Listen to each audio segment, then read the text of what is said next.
Hello.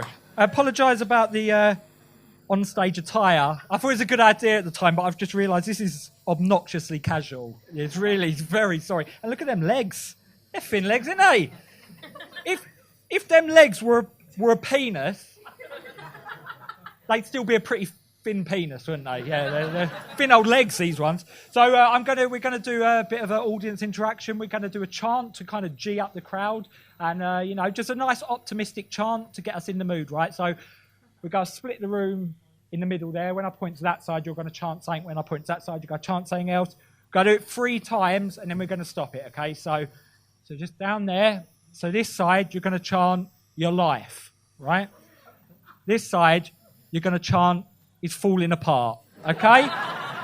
Nice optimistic chant. So should we do it? Let's go. Okay.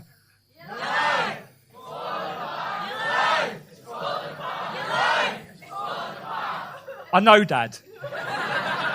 Just ease off, will you? No, you're not actually my dad. My dad. The thing is, my dad doesn't come to these things anymore. He said to me, "I've seen your comedy. I get the gist." And he's never seen my comedy, not once. Not once. But you look a bit bloody, Dad, mate. Are you a dad? Yeah. Can you be my dad? Can you be my dad? All you have to do, basically, when I look at you, if I'm flailing and doing badly, I look at you, you go, you can give me a slap, and then you can, Well, you can do that, or you can do something bloody nice for me for once, Dad. You look at me and go, "You're doing well, son. Comedy was a great idea. You're not wasting your life. You're not wasting your life at all." So thanks, Dad. So I'm going to talk about jobs. I've had a job. Dad will tell you. I worked for a company called G4S. Do you know G4S? They fucked up. They're a horrible company. They fucked up the Olympic contract. And my job was we'd do these 16-hour nighttime shifts, right? And I'd go to somewhere like Silverstone, like the Grand Prix, and I'd guard a bridge for 16 hours at night time, right? And at this one time, I got paired with this guy called Seamus, and he seemed really nice. He seemed like a really nice guy. I thought, I can do this shift with him. He's a good fella. About 10 minutes in, he divulged this little tidbit. He went, I used to be ex-IRA and set fire to families. I went, "I'm going to level with you, Seamus. I'm no longer looking forward to this 16-hour nighttime bridge watch. You don't seem like a good fella." No, you see. Also working now, I work in care. I work in elderly care. I love my job. They're like an extension of my family. I really care for them very much. And but anyone who's has anyone here had dealings with dementia and stuff like that? Yeah. So with dementia, they sometimes say things that are a bit tactless, maybe a bit abstract. You have to acclimate to this new altered reality that they're experiencing. I'll give you an example of that, of my day-to-day life at the care home. There's this guy called Peter, and his bed had broken, and I knelt down to fix his bed. And as I knelt down, I felt water on my arse. And I looked round, and Peter had shuffled his pyjama bottoms down and was pissing on my arse. Did a big old piss on my arse. I didn't think I was... And when I shot up and went, "Well, Peter, what are you doing, mate? What are you doing?" He knelt down, put his hand very tenderly on my shoulder and said, "My house might be small, but my heart is small."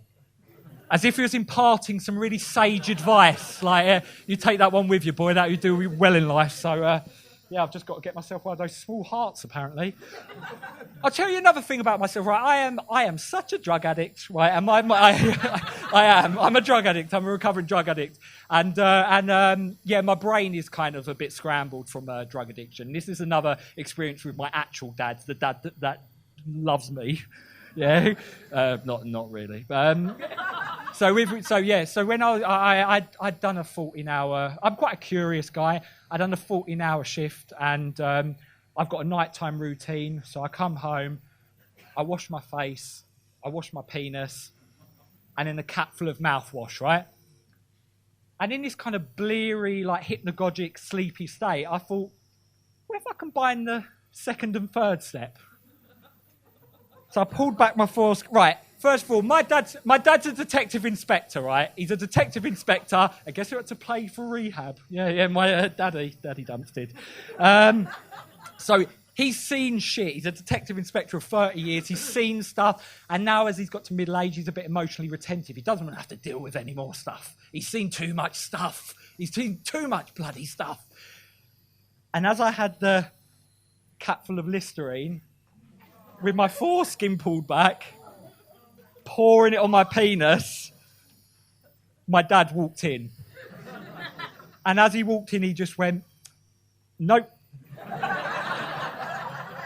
Not today. Too rich for my blood, thank you. But I was going to end with another confessional bit, but we'll go for it. We'll see how it goes. We'll see how it plays. This might kill this room, okay? This might ruin my life. Before I'm this weird combination. I'm a Quaker, and I'm a drug addict and a Quaker. And before I am honestly, and before Quaker, we just like porridge, Quaker porridge. The fella on the front, just porridgey blokes, isn't we? We're just porridgey guys, But before I became a Quaker, I considered other different religions. So Jainism was one I considered. Like with Jainists, they believe everything's sacrosanct, all life, you shouldn't kill anything. I love animals. I'm an animal rights guy. If I see a worm, I'll pick up that worm and I'll deposit it into a safe space, right? But sometimes there isn't a safe space for fucking ages. And at that point, I'm just a man walking along with a worm. But the offensive thing is, if people see me, they should go, hang on, that's like a glitch in reality. There's a bloke walking along with a worm. But when they see me, they just go, yeah, that's very much you walking along with a worm. But now this bit, okay, this is the bit this is gonna get bleak. Okay.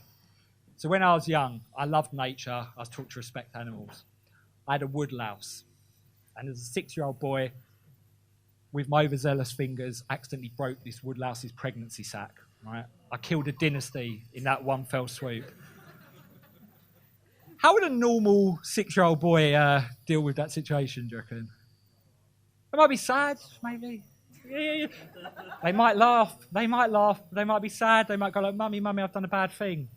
Nah. What I did was I ran myself a bath. I got into that bath. I got a bar of soap. And I shoved it deep into my anus as a form of self-flagellation. What the fuck? No wonder I'm on drugs. Fucking weird kid. But, yeah, that's enough about me. Thank you.